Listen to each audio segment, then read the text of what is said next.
Welcome to the UIAAA Connection podcast.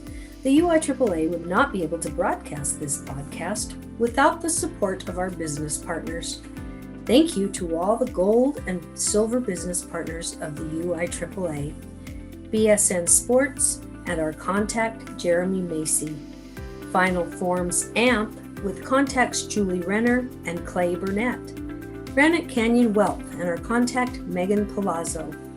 Jostens with contact Molly Shaheen. NCSA, Next College Student Athlete, and our contact Paul Putnam. VNN Varsity News Network and our contact in Utah, Jason Jones. Thanks again to all of the gold and silver UIAAA business partners. Welcome to another edition of the UIAAA Connection. I'm your host, Mark Hutch Hunter. And today our special guest is Ron Marrelli, Certified Athletic Administrator from Juab High School in Nephi, Utah. Welcome to the broadcast, Ron. Thanks, Mark. Good to be here. Let's start by having our listeners hear something about where you grew up, where you went to college, your first jobs, your background in sports, youth sports, all of that type of stuff. Okay.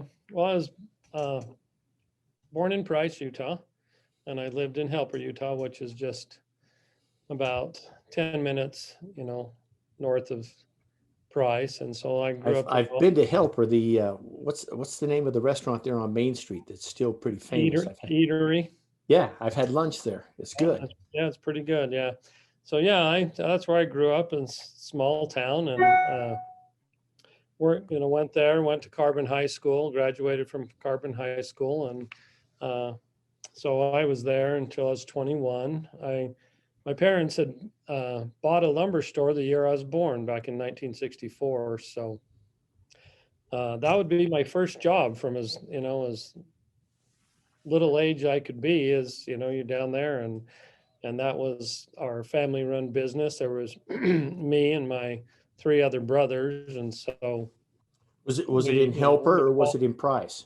Yeah, it's in Helper. It's still in Helper now. My parents had just passed away the last couple of years, and now my oldest brother has taken it over. So he is doing. I can remember, I don't know if it's my first job, but that's what it was, whatever I could do from, at a very young age. I was down there working, and my summers, that was consumed with work. So I worked down there since I was probably in the 4th or 5th grade, 6 days a week, Monday through Saturday. And, and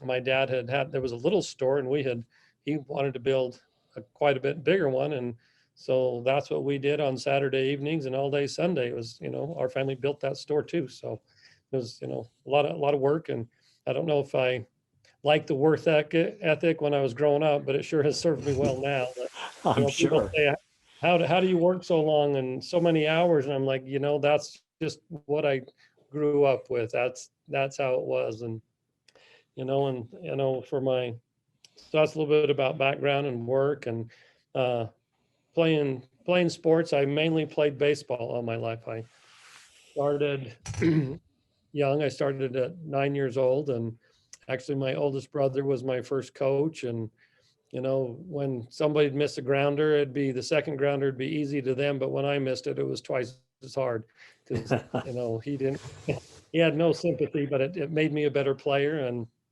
so I played, there, and then played Babe Ruth when I was 13 through 15. Played high school ball, played American Legion field. It looks like the old time Wrigley Field with a wood fence, and it's, a beautiful field and lights, and it was a lot of fun. And so that was mainly, and that was one of the things that my parents would let me do during the summer, was go to practice and go to games. So it was a nice break from working. So I sure enjoyed my baseball years all the time. Played a little football in high school. I was defensive back and kick and punt returns, and I enjoyed that a lot. And So that's pretty much the sports I played. Did a little track and field at junior high, but not a ton. But learned how to pole vault and high jump. So did that, but I didn't continue into high school. I did baseball, and since they were on top of track, so I didn't do my track. Sure. So But tell me, that's was Charlene Dupin the AD there when you were a student at Carbon? I think she was. That's an old name I haven't heard for a while, but yeah, I think she was the AD when I first got there. But it's been quite a few years ago. And what about was Tony Pinedo there, Uh, or was he after that? no, he was after that. I didn't have Tony because he was baseball coach, wasn't he? Yes. I was thinking Tony was a baseball. Yeah, when I was there, Mike Martinez had taken over. So I knew Tony because my oldest brother played a lot of ball, and so I knew him from that. Okay, excellent. Share with our listeners some of the mentors you've had growing up, maybe since you became an AD, or you already talked about your dad being your boss when you were a kid, but maybe some of the other people that had some influence on your life. Some of my coaches, when I was in high school, like I said, Mike Martinez, and then in American Legion, Fudd Giuliano and Johnny Giannitti, and they're probably not famous names anywhere, but they were some great coaches and a lot of fun and taught me a lot. And it was, I really enjoyed playing for them and what kind of coaches they were. So I looked up to them, and so it was, a couple of good old Italian boys, and it was a lot of fun to play for them. And then later on, when I got into the high school here at Juab, probably Paul Messersmith, he was one that when I started, he asked me if I would do a few things. I was a ticket taker, a score clock person in football and basketball games, and so he helped me pretty much into the kind of the AD, because he was the AD here Yes, at I remember. You remember, for many years, and the way he ran things, and he was an old military guy, and he kind of tend to run his programs and everything kind of like that. Everything had to be in order and on time. And I just remember talking to him maybe on a Saturday when I started becoming the AD and he became the transportation coordinator, that I'd call him and we'd have a conversation on Saturday, and he'd kind of be grumpy about it, and he'd say, well, I'll get to that on Monday morning, and I'll try to figure that out. And it wouldn't be 20 minutes later, he'd call me right back and say, okay, it's already taken care of, it's all set up, it's done. And so learning from that, don't let things just sit and wait, because it's not as good. But he did that. And of course my second principal, Rick Robbins, he's a big influence Superintendent now. on sports and superintendent. Yeah, now he's superintendent of Canyons. He was our superintendent and then moved up to Canyons. So he has moved into bigger waters, that's for sure, that Canyons district. But he's great. He's very, who he is, and he's very sports minded, and he was great to help me out and mentor me in some things. And so he was a big influence on stuff that I was doing, and let me, take a lead role in things I wanted or needed to do. That's excellent. Thanks for sharing that. Talk to our listeners about how the job of athletic administrator is different today than it was when you first got the job. I was thinking about that today, and actually putting some physicals in and register my athlete. That was probably one of the big things, because when I started, you only needed a physical one time in your high school career. Mm-hmm.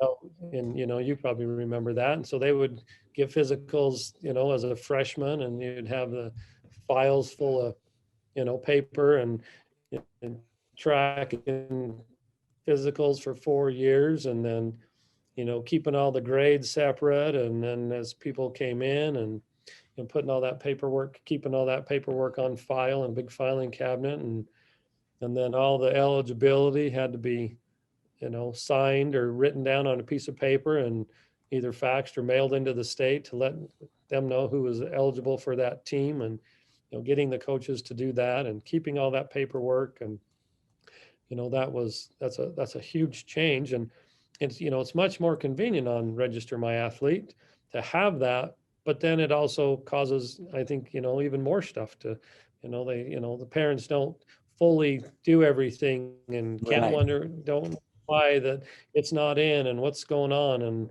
they click two buttons and they think it's done, and then they leave it, and then it's not. So you're always contacting parents and letting them know you got to finish that up, or, it's not done. And so, but that paperwork to electronic, and the arbiter is, so much better on today than scheduling games and before. In fact, I was just scheduling moves today, softball from today till tomorrow, and tomorrow to April. So calling those guys up and back and forth. And so it's very nice that it's all sitting there, but it's still a lot of work, but it has changed immensely. Well, it dates me because I believe, see, I left as an athletic administrator in July 1st, 2013. And I think the first year that Register My Athlete came on board was that August of 2013. And oh, how I wish I would have had that. You speak about that. I had two filing cabinets in my office that were just seniors and juniors on one side and sophomores and freshmen on the other. And it was just files of athletes with all their paperwork and their agreements and their physicals and all that stuff.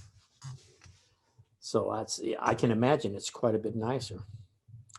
Tell me, and with Juab being much smaller than where you were, I mean, when I got here, we had about 400 students, and we're double that now. And I know students don't seem like a lot to bigger schools, but I'm sure glad I don't have that many on paper file now compared to when it was half that size. So it's been a big change, but a nice change. Absolutely. So what's the one thing you wish you had known when you began your career as an athletic director? Well, I think I kind of, seen it when I was a teacher, because I was teaching math for 10 years, and I had taught I was teaching math for 20 years, it ended up that much. But the impact not only do we have on students, but I think the impact students have on us, that after 4 years, they're like your own kids. It's tough to see them go. It's, you get involved, and for those 4 years, you feel like some of those athletes, you've raised those kids more than their parents, or you've seen those kids more than those parents. They're in school all day, and then they're at a sporting event all night, and you see them the next day. And so to see that was a big difference. I didn't really have any teachers that had a huge impact on my life, but as a teacher and then as a AD, I see, and a coach, and I've coached track for 20 years, and so being a part of that, I just noticed me before I was an AD going to sporting events and seeing how the kids responded, that you took the time out to go see them. They had to come to math class. It wasn't a big deal. I was there, I was a teacher, and that's my job. But when I showed up at a sporting event, especially out of town, I seen the impact that you have, and I learned that early, that supporting these kids helped me as a classroom teacher, because they were, I'd get relationships by outside of the classroom that's brought into the classroom, and made my life easier in the classroom, because they saw me more as just a teacher. And even as an AD going to all this stuff, they know it's your job, but they still like you to be there and support them. And it's that's a big thing in some of these people's lives that they may have not had, in their life, where someone's there to watch them and enjoy them and be proud of them. So it's a What a big great comment. Thanks for sharing that. I know we had this debate in my years at Jordan High, and I was a math teacher also. And the teachers in the math department, at least I like to think they were a little bit jealous. There was 2 or 3 of us in the math department that were coaches, and I was the AD. And they couldn't figure out why we had that better relationship with those kids, or how we could get kids, or we could get on to kids about missing stuff. And they didn't seem to have that. And I don't think they understand that comes with that extra connection from being in the athletic world. So what a great comment. Thanks for sharing that again. Tell me this, what's your biggest failure and what did you learn from it? Well, I don't know. I thought about that question, and I don't know. I couldn't really come up with the biggest failure. I've had multiple little failures, and just as an AD, I did have Paul Messersmith. I mean, I could ask him a lot of questions. He did leave, but he was just down the district office, so he's only a phone call away. So, that helped me out that way. But just mistakes on, maybe not writing things down, not having lists, and being well prepared. There's so many things that's happening and changing that to keep up on it. It's a big job, and like I said earlier, so when you get a job or something to do, you need to get right on it, because there's 20 of them right behind it. And if you put that off, just today, I was thinking, I have to pay officials. I haven't, I've been so busy. I think I got to pay that. And I clicked on that Arbiter account, and there was a whole list of them. I thought, wow, I'm surprised I don't have a call. So it was, it's been not too long. It's been, back to the 16th, but it's amazing how fast things go past, that if you just don't get on them, and that's probably the biggest thing, is just get right on things. And they can become a big failure. I've had a team sitting outside, and they called me and say, "Where's my bus?" And I'm like, it should be there. And they're like, "Did you change it?" I'm like, "Let me look." And and of course I'd get yelled at. We'd get a bus, but there's I hate that happening, and not be prepared. So those are It brings back memories, the bus situation. And of course, yeah. I always loved it when the coach would tell me, they said, "Well, I already made a call up to the district, or I moved it to here." And of course, they failed to tell you. And then, of course, they want to know where their bus is. So that's another story. So tell us, Ron, share with our listeners your journey with the UIAAA. Particularly, you've been involved quite a bit now. You're on the ADEC. You're obviously one of our teachers, our instructors for LTI, and of course, you're involved in the new mentor program. So you've got your fingers in quite a few pies here at the UIAAA. So talk about your journey and how you got there from because when you first got started, you probably didn't even know who the UIAAA was. I didn't, Mark. I had no clue. I had never been, I didn't know about the conference down, in St. George in the spring. And I just knew I liked the sports, and I liked, being there and helping out. And that was one of the things, early on, is I tried never to say no to things, because I'd seen a few people just, they'd ask, "Hey, do you want to do this or that?" And they're like, "No, I can't do that."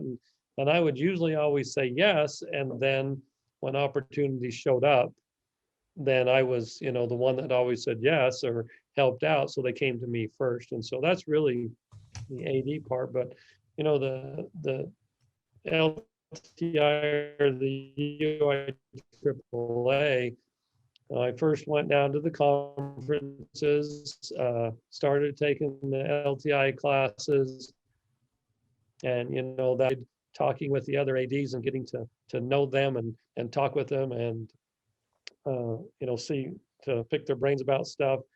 And it was really, I really enjoyed it, and I enjoyed the classes, learning more about everything that was going on as an AD, and a bigger picture of an AD from what I knew. And I think I think I've been on the ADAC for about 5 years. I'm thinking 5, maybe 6, but they asked me to do that, and I have been enjoying everything about, being an AD and UIAAA, and so I took that opportunity, and I'm very thankful, and I really like to do it, and I enjoy it a lot, and hopefully I can stay there for quite some time, because I do enjoy going to meetings and getting to know the other ADs, and being involved in decisions of what's going on with some of the sports, and so I enjoy that. And then the mentor program, and that's just been this first year. So I have enjoyed that. That hasn't has went. I don't know. It's just the COVID, and this year kind of been an off year, and sports in and out. But I would, I'd like to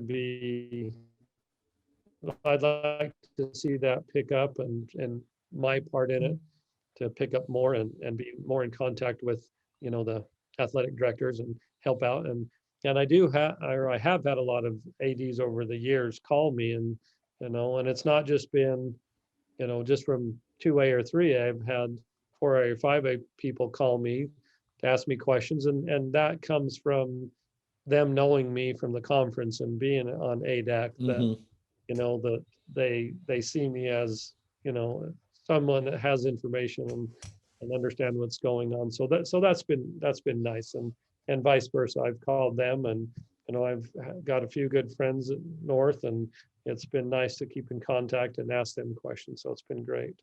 I think that's a great comment as far as speaking about the networking, because people outside of our group, outside of the UIAAA, outside of the NIAAA, they hear about the networking that goes on there, and they just kind of look down their nose at you like that. That's not really true. That doesn't happen. But unless you're in there and you live that, I don't think you quite understand what a great network that is, and what a help that can be. Well, yeah, I think it's great. And I've only went to the NIAAA one time, the conference, national conference, one time. Of course, I didn't go last year, but hopefully going to go this next year. Before it always falls on our big wrestling tournament here at Juab. Yeah. And the time I went, I did the wrestling tournament and took off and left, and that was a mistake. There, I feel like I missed out on a lot of good stuff at the national conference, and so the next time I go, the wrestling tournament will have to be ran without me, because I think it's a great conference, and that's another networking with those people. It's really a good thing, and with our own UIAAA. Oh, absolutely. Let me ask you a question that's not on the list that I just thought about. You can speak to this, because I'm not sure that there is a whole. I can't think of any other athletic director in the state of Utah that actually has a CAA for a principal. And I would think that obviously helps you, having a principal that was an athletic director at one time and not questioning what you do and being supportive. So speak to that for a minute. Yeah, that's been, Principal Langford, Jim Langford, he's been great, because he was the AD down at Canyon View. And, he does not question me a bit about anything. And what is so nice is if I have to leave or do anything, he knows just what to do, or I can call him, and he understands the whole thing, and he's always very thankful for what I do, because he knows what he did at Canyon View. And so it's so nice that I never get questioned about why do you want to go to this conference, or anything. It's just been great, and he's very, very supportive. So it's great.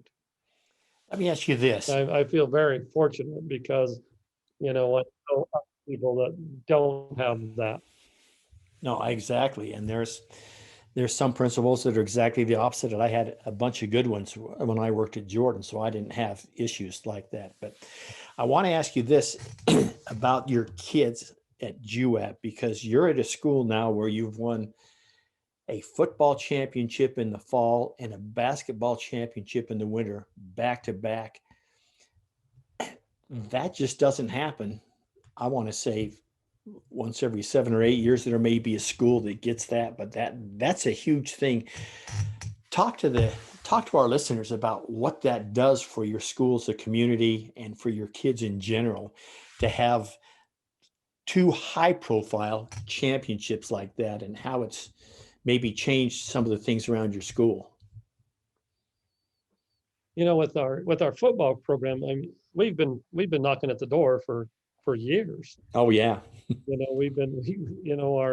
Our I would call it our kryptonite would be Juan Diego. I mean, we ran into them a few times, and right at the state championship, and a few other teams, and even Morgan last year. We played against Morgan last year and lost 8-0, and that was a tough loss. And we had some really good kids last year that we were hoping we'd make that win last year, and then this year we were still had a lot of good kids, and I think we just had a few more spread out. We weren't one dimensional this year, and but it was really good. Our community, I don't know if being north, Juab travels so well.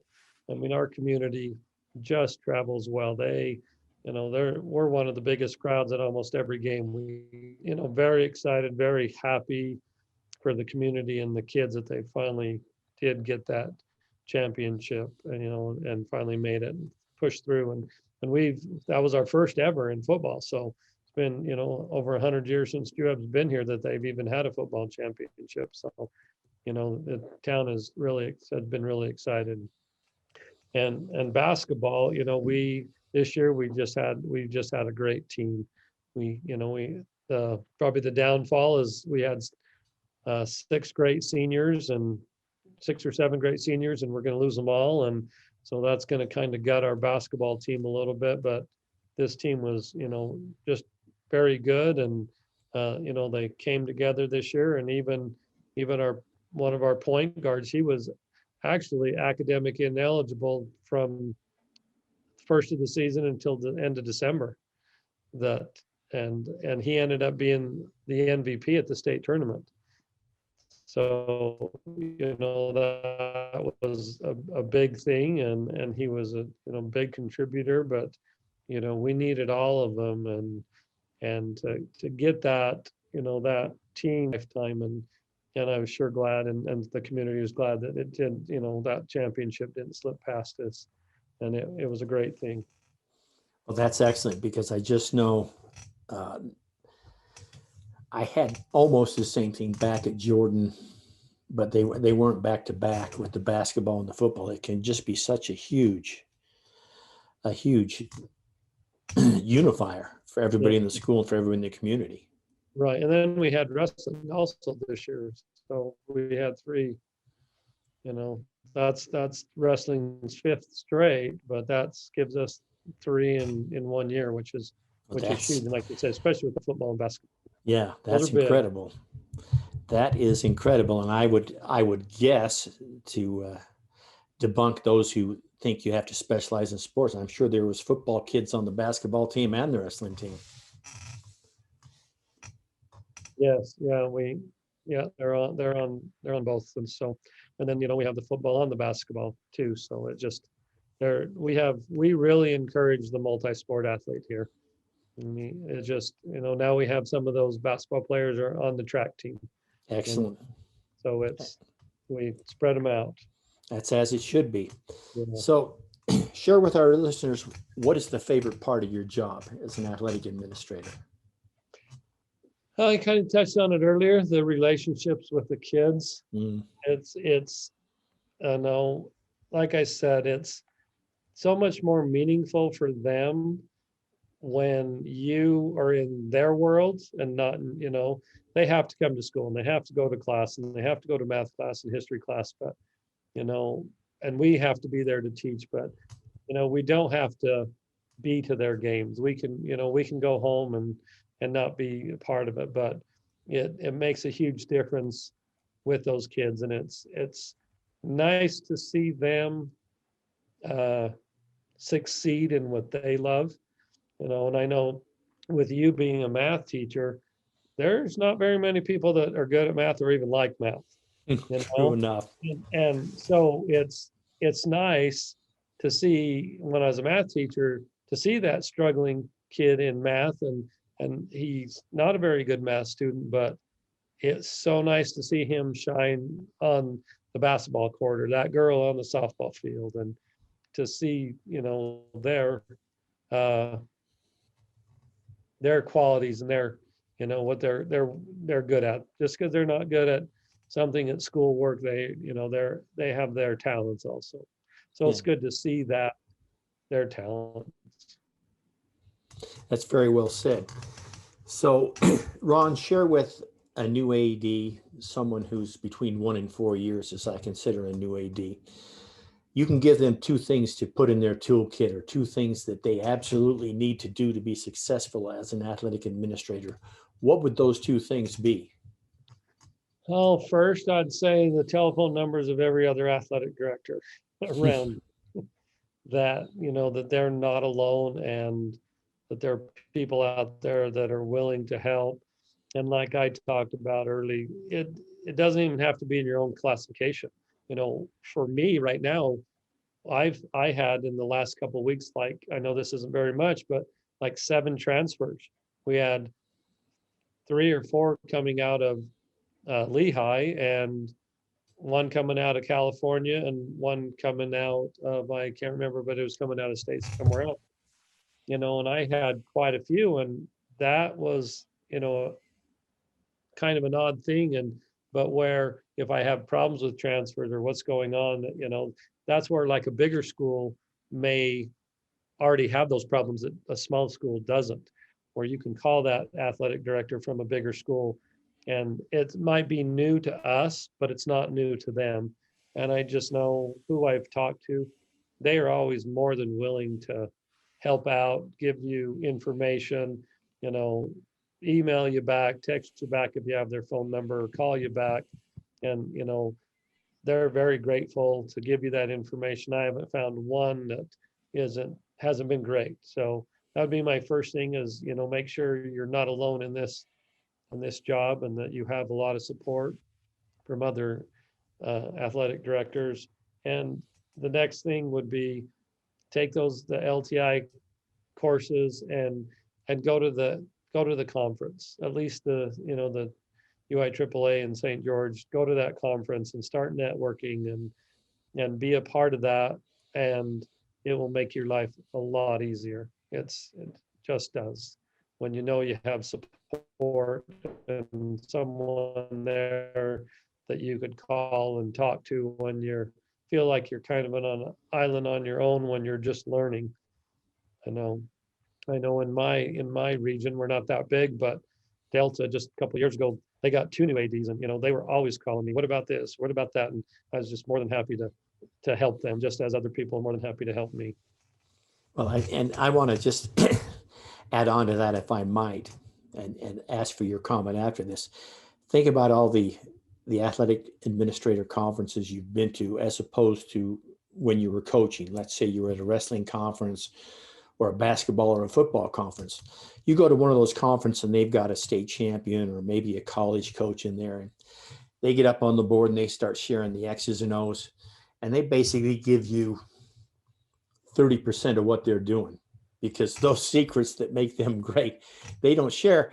But when you go to an athletic director conference, they can't wait to tell you, oh yeah, I've had this issue and we've put this behind us. And speak to that for a moment. Yeah, that is a great way to look at that. You know, they don't give you the general, then keep all their secrets. They give you everything, and a lot of times, possibly, and all the time, even more than you asked for.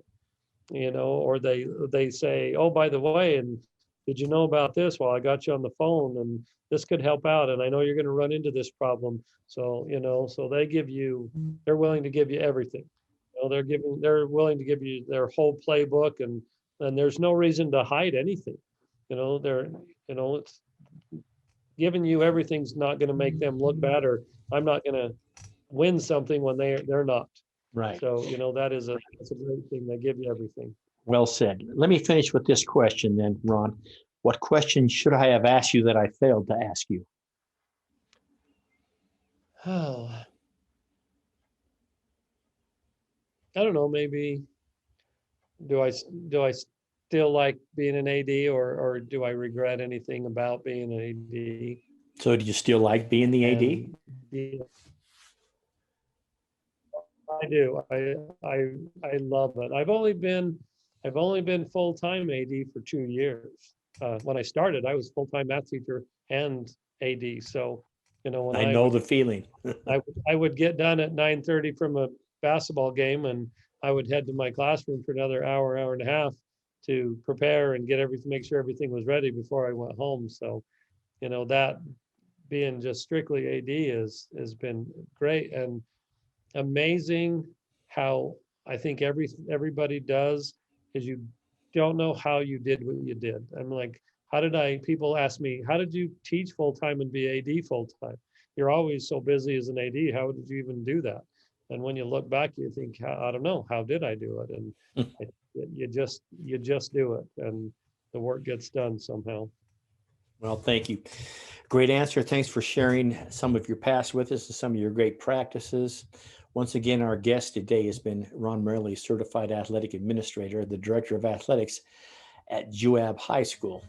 Thanks for being with us, Ron, and for our listeners, we hope you tune in next week. Thank you, Hutch. Appreciate it.